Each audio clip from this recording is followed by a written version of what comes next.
লিল্লাহি ওয়া সালামুন আলা ইবাদিহিল্লাযীনা ইসতাফা।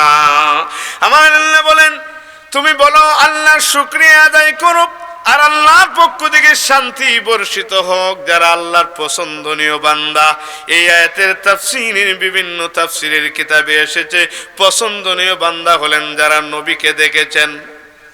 মান লাকিয়ান নাবিয়্যা মুমিনান ওয়া মাতা আলাল ঈমান, যারা সরাসরি নবীকে ঈমানের সুরতে দেখেছে, মৃত্যুবরণ করেছে, তারা সাহাবী। নবীর বিবিগণ সাহাবী, আল্লাহ ওয়ালি, তারা পছন্দনীয়। তারপরে আমার আল্লাহ ডাক দেন, ওয়াকারনা ফি বুয়ুতিকুন্না, তোমরা তোমাদের ঘরের ভিতরে তোমরা বসবাস করো, তোমরা জাহিলি যুগের নারীদের মতো তোমাদের সৌন্দর্যতা, তোমাদের পরিবেশ অন্য কাউকে দেখায় না, বেগানাদের দেখায় না। আল্লাহু আকবার। আমাদের বিবিদেরকে, আমাদের মেয়েদেরকে পর্দায় রাখা দরকার আছে না নাই? উম্মে সালমা রাদিয়াল্লাহু তাআলা আনহা থেকে হাদিস এসেছে, আল্লাহর নবী মুহাম্মদুর রাসূলুল্লাহ সাল্লাল্লাহু আলাইহি ওয়াসাল্লাম বসা আছেন। উম্মে সালমা এবং মাইমুনা রাদিয়াল্লাহু তাআলা আনহুমা, তারা দুইজন বসে আছেন। উম্মে মাকতুমের ছেলে আসছেন, আব্দুল্লাহ নামক সাহাবী, উনি আসছেন। উনি আসার সময় নবীজি বললেন, তোমরা তোমাদের ঘরে চলে যাও, এখানে থেকো না।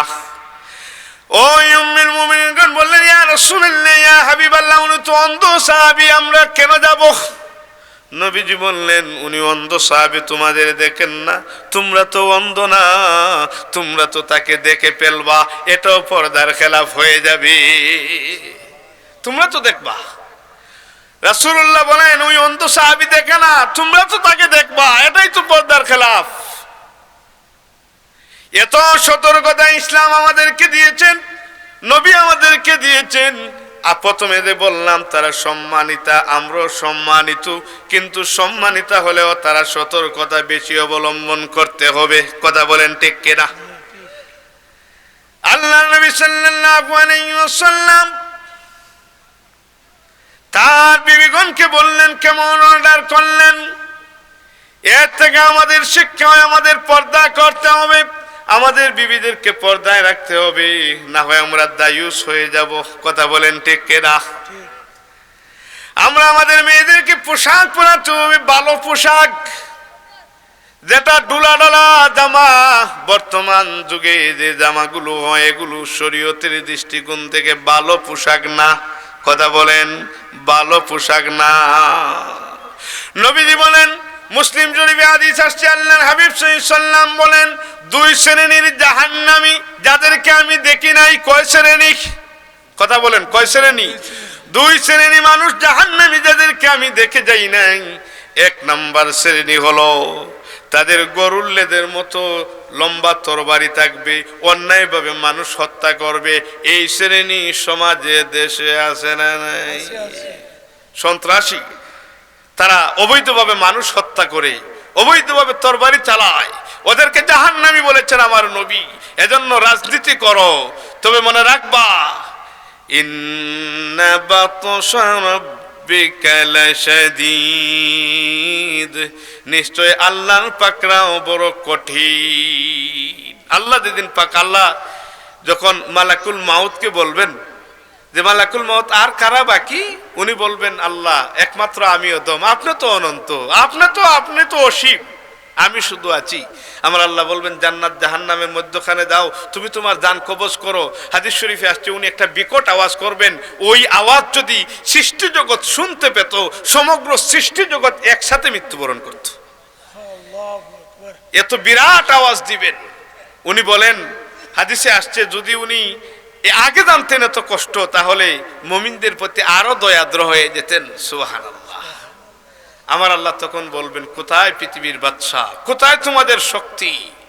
এজন্য সতর্ক, ওই লম্বা লেজের মতো গরুর লেজের মতো লম্বা তরবারি নিয়ে চাকু নিয়ে মানুষকে হত্যা করবা, মানুষকে আঘাত করবা। একটু চিন্তা করবা তোমার ক্ষমতা ক্ষণস্থায়ী, তোমার ক্ষমতার কোনো শক্তি নেই। এই ক্ষমতা তাচ্ছিল্য ক্ষমতা। ছোট্ট বাচ্চারা যেমন খেলাধুলা করে তরবারি দিয়ে, এরকম একটা খেলাধুলা করেছো কিছুদিন, কিন্তু আল্লাহর পাকড়াও বড় কঠিন।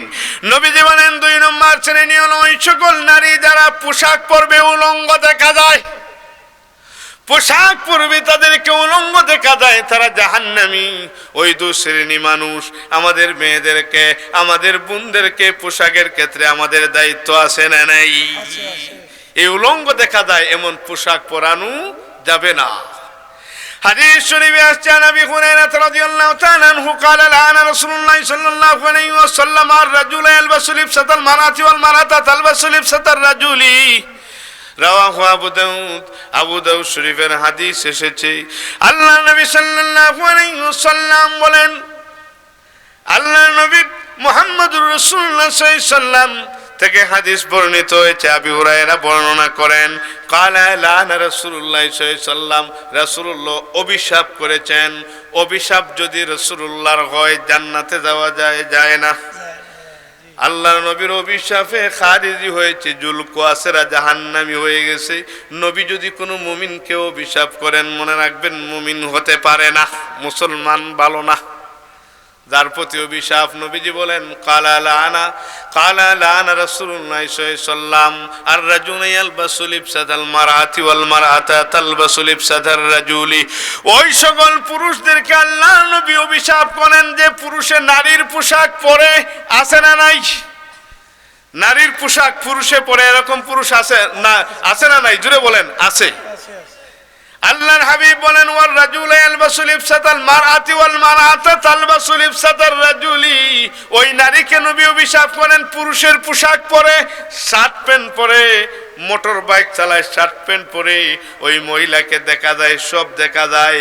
এজন্য আল্লাহর নবী ওই মহিলাকে অভিশাপ করেছেন। পোশাকের ক্ষেত্রে আমাদের সতর্কতা দরকার আছে না নাই? দেবরের ক্ষেত্রে আমাদের সতর্কতা দরকার আছে না নাই? আর উমর রাদিয়াল্লাহু তাআলা আনহু নবী সাল্লাল্লাহু আলাইহি ওয়াসাল্লাম قال لا يخلو ان رجل بامراه الا كان ثالثهما الشيطان। হযরত ওমর ইবনুল খাত্তাব রাসূলুল্লাহ থেকে বর্ণনা করেন, আল্লাহর নবী বলেন যেখানে একজন পুরুষ একজন বেগানা মহিলা একসাথে হয়ে যায়, 3 নাম্বার জনের নাম হলো শয়তান।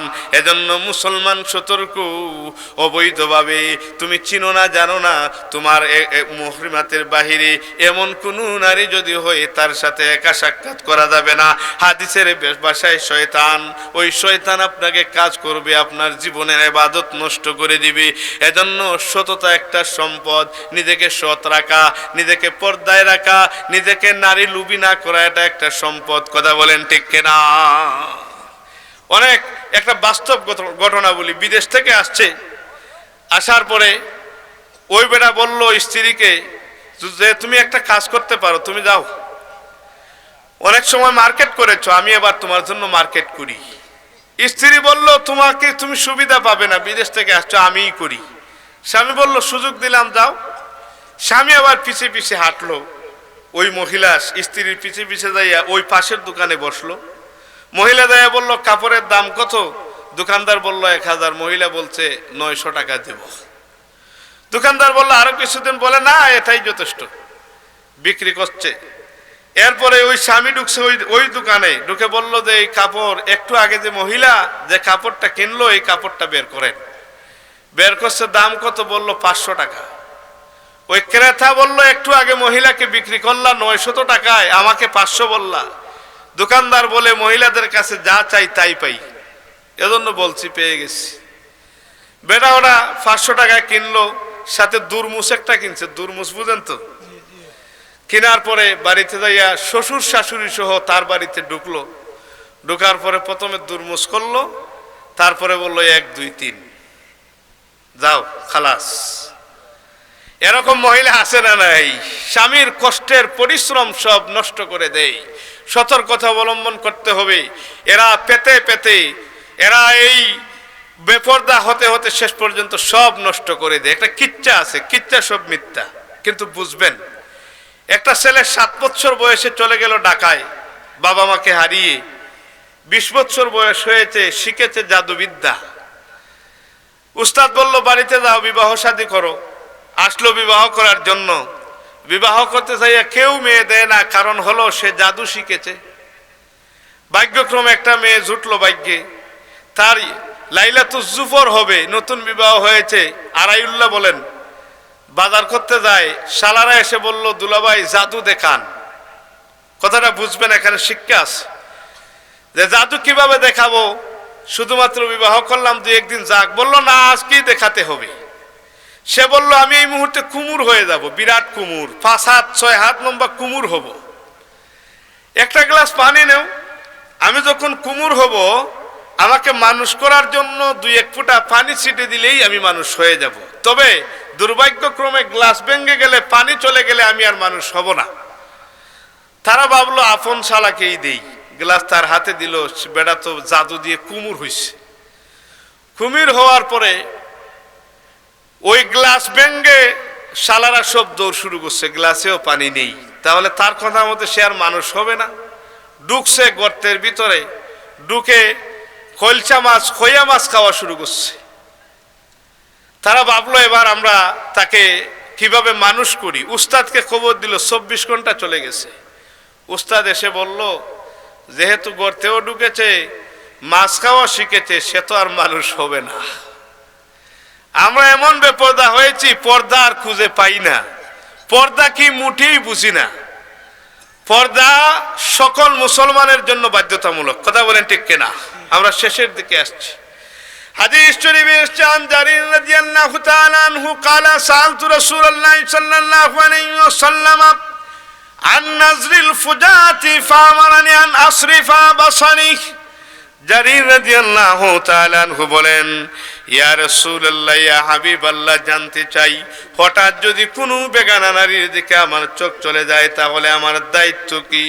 নবীজি বললেন, হঠাৎ যদি আকস্মিকভাবে কোনো বেগানা নারীর দিকে চলে যায়, সাথে সাথে তোমার চোখ ফিরাইয়া নিবা।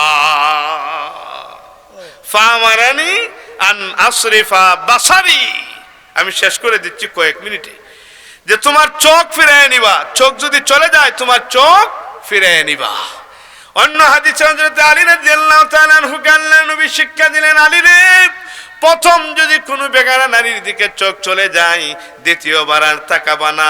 প্রথমবার গুনাহ হয় না, তবে যদি মনে করে একবার চাওয়া জায়েজ, ভালো মতে আপাত মস্তক দেখে নেই, সবচাইতে বেঈমান হয়ে যাবে সে, তার ইমানে কমতি হয়ে যাবে। কারণ সে একবার মনে করবে জায়েজ, কারণ হালালকে হালাল মনে করা, হালালকে হারাম মনে করা কুফুরি, আর হারামকে হালাল মনে করা কুফুরি। হঠাৎ যদি চলে যায়, দ্বিতীয়বার আর তাকানো যায় না, এটাই নিয়ম, এটাই হাদিসের ভাষা। তাহলে বোঝা গেল বেগানা নারীর দিকে তাকানো যাবে না। যদি চোখ ভুলে চলে যায়, নারী বুঝতে পারলে চোখ ফিরায় নিব, আল্লাহর কাছে মাফ চাইব। কথা বলেন ঠিক কিনা? অন্তর মরে যাবে, চোখের জ্যোতি কমে যাবে, তার ইবাদতের স্বাদ মরে যাবে। আনিল হাসানি রাদিয়াল্লাহু তাআলা মুরসালান কালা বালাগানি আন্না রাসূলুল্লাহ সাল্লাল্লাহু আলাইহি ওয়াসাল্লাম قال لعن الله الناظر والمنظور إليه।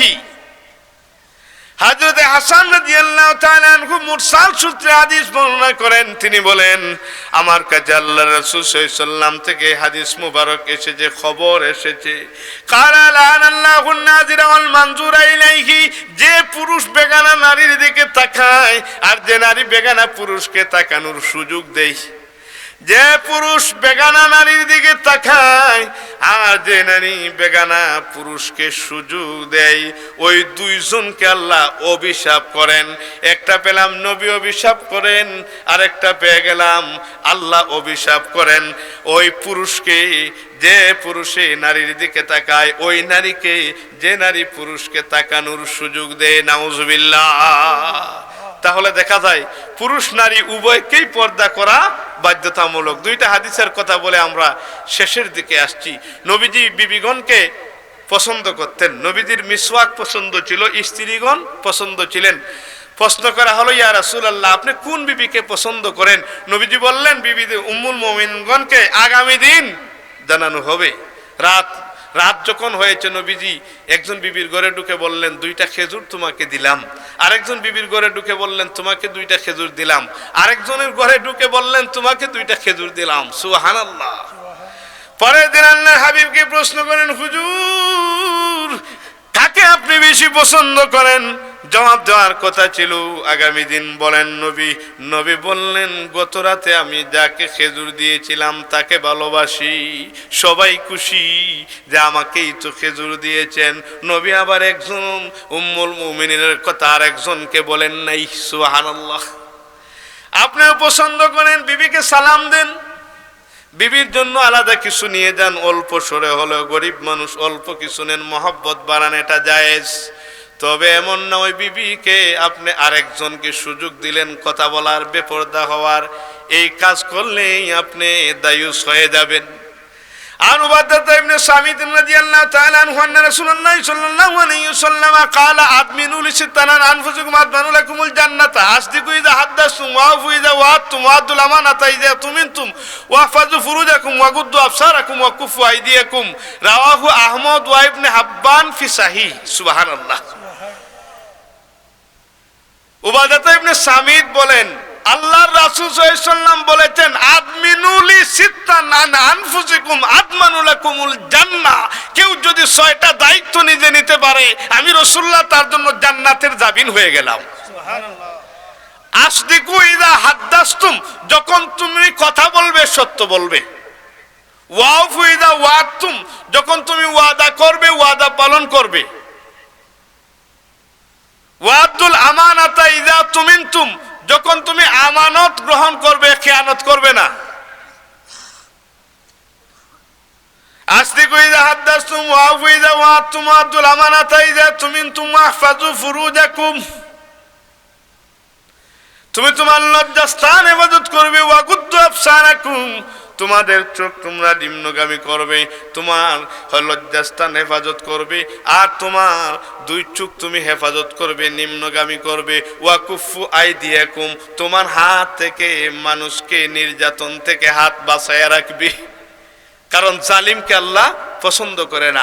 সালাসু দাওয়াতিন মুস্তাজাবাতুন লা শাক্কা ফিহি দাওয়াতুল মাজলুম দাওয়াতুল মুসাফির দাওয়াতুল ওয়ালিদাইনি লিওয়ালাদি। নবীজি বলেন 3 শ্রেণী মানুষের দোয়া কবুল, মাজলুম ব্যক্তির দোয়া, মুসাফিরের দোয়া, পিতামাতার দোয়া সন্তানের জন্য। সুবহানাল্লাহ বলেন। মাজলুমের দোয়া, আপনার হাত থেকে কেউ যেন মাজলুম না হয়, আপনি যেন জালিম না হন। আপনি জালিম হয়ে গেলে জান্নাত অনেক কষ্ট, কারণ বিচার হবে, ওই মাজলুমের গুনাহ যাবে আপনার কাছে, আপনার নেকিগুলো যাবে জালিমের মাজলুমের কাছে। আল্লাহু আকবার।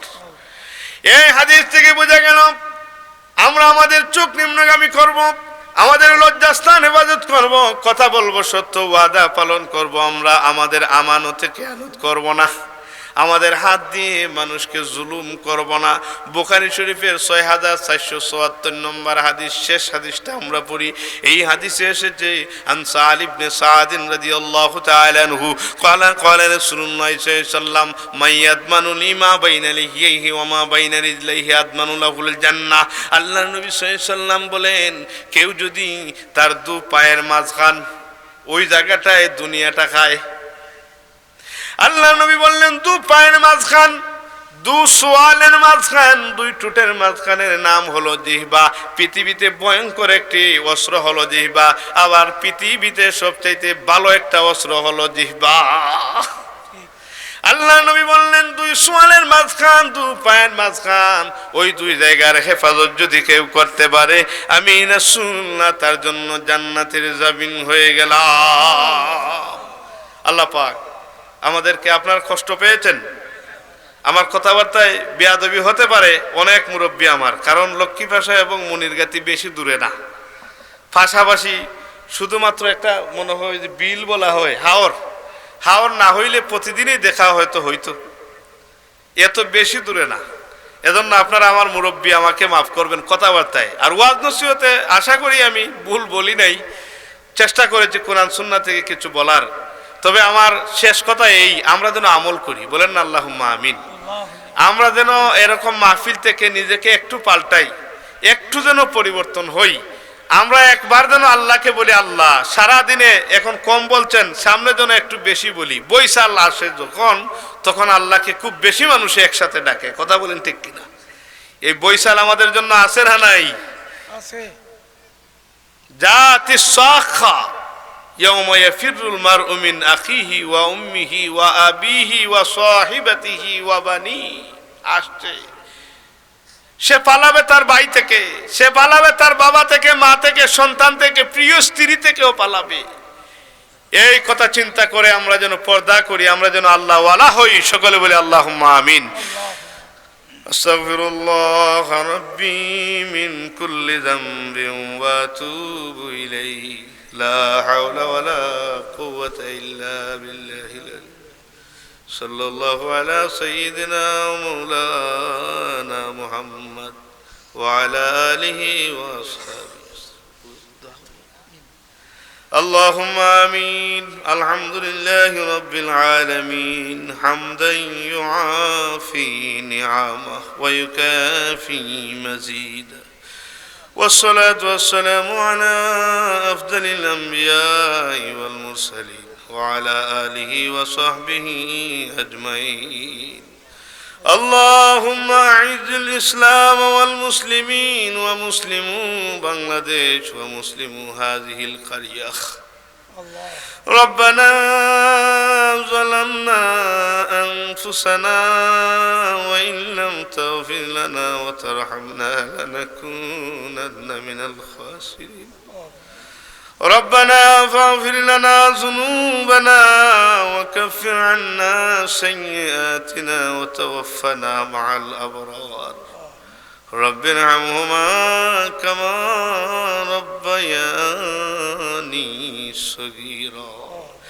রব্বুল আলামিন, আল্লাহ এখানে আমার বাবা রয়েছেন, বাবার সহপাঠী আমার বাম পাশে আল্লাহ, বাবার বয়সী অনেক মুরব্বীরা সামনে হাজির আল্লাহ, ওলামায়ে কেরাম রয়েছেন, যুবকরা রয়েছে, পর্দার নিশি মা বোনেরা হাত তুলেছে আল্লাহ। মেহেরবানি করে আমাদের মুনাজাত কবুল করুন, আজকের মাহফিলকে কবুল করুন, ভুল ত্রুটি মাফ করুন। সওয়াবের হাদিয়া রওজাতুর রাসূল আরবি হুজুর আকরাম নূরে মুজাসসাম সাইয়্যিদুল মুরসালিন শাফিউল মুজলিমিন রাহমাতুল লিল আলামিন, উম্মতের কান্ডারি নবীজির কদম মুবারকে পৌঁছে দিন। तमाम अम्बिया औलिया शुहादाए दामगुনের খিদমতে পৌঁছে দিন। খুসুসান আল্লাহ আমরা যারা হাত তুলেছি, আমাদের পীর মুর্শিদ আল্লামা সাহেব কিবলার খিদমতে হাদিয়া পৌঁছে। শাহজালাল শাহপুরান নাসিরউদ্দিন সিফাউ সালাতিন 160 আউলিয়া খান জাহান আলী শাহ মাকদুম রূপস বাইজি বুস্তামি কারামত আলী জুনফুরি হাফিজ আহমদ জুনফুরি ইয়াকুব বদরপুরি রাহিমাহুল্লাহ তাআলা আনহুম গনের খিদমতে পৌঁছে। আল্লাহ গ্রামের ডানে বামে সামনে পিছনে যত মানুষ চিরজীবনের জন্য শায়িত আল্লাহ, প্রত্যেকের কবরগুলো জান্নাতের বাগান বানিয়ে দিন আল্লাহ। খাস করে যারা বাবা হারা মা হারা আল্লাহ, আমাদের বাবা ডাকার জায়গা নাই, মা ডাকার জায়গা নাই আল্লাহ। আল্লাহ আমাদের বাবা মার কবরগুলো জান্নাতের বাগ বানিয়ে দিন, কিয়ামত পর্যন্ত জান্নাতি নিয়ামত দিয়ে মালামাল করে দিন আল্লাহ। যত যুগ পরিবর্তন হচ্ছে আল্লাহ, সন্তানরা বেপরোয়া হয়ে পড়ছে আল্লাহ, আমাদের যে আওলাদ দিয়েছেন আল্লাহ, আমাদের জন্য কিয়ামতের ময়দানে নাজাতের উসিলা বানিয়ে দিন আল্লাহ। এই মাহফিলের জন্য আমার ভাইরা যা কষ্ট করেছে আল্লাহ কবুল করে নিন, এই মাহফিলকে দায়েম কায়েম বানিয়ে দিন, উলামায়ে কেরামদের আশা যাওয়াকে বরকতময় বানিয়ে দিন আল্লাহ। আমলে জিন্দেগি নসিব করুন, ইমানে পরিপূর্ণতা নসিব করুন, কামিল মুমিন বানিয়ে দিন আল্লাহ। ফিলিস্তিনি মুসলমানদের আপনি হেফাজত করুন আল্লাহ। আর কত নির্যাতন দেখব, ক্ষমতা নাই সাহায্য করার আল্লাহ, শরীক হওয়ারও ক্ষমতা নাই। আল্লাহ এই জালিমদেরকে আপনি হেদায়েত নসিব করুন। আল্লাহ ইসরায়েলদের হেদায়েত না হলে ধ্বংস করে দিন। সারা বিশ্বে আরো মাজলুম মুসলমান যারা গারিকে রাহমাত বর্ষণ করে দিন। আল্লাহ আমাদের মধ্যে যারা অসুস্থ শেফায়া দিলা নসিব করুন। আল্লাহ আল্লাহ এই জায়গা থেকে আমাদের নিষ্পাপ আল্লাহ ওয়ালা বানাইয়া দিন। আমাদের মা বোনদের এই মাহফিলকে শোনায় বা আমল করাকে কবুল করে নিন। বিহুরমাতি লা ইলাহা ইল্লাল্লাহু মুহাম্মাদুর রাসূলুল্লাহ সাল্লাল্লাহু আলাইহি ওয়াসাল্লাম। আসসালামু আলাইকুম ওয়া রাহমাতুল্লাহ।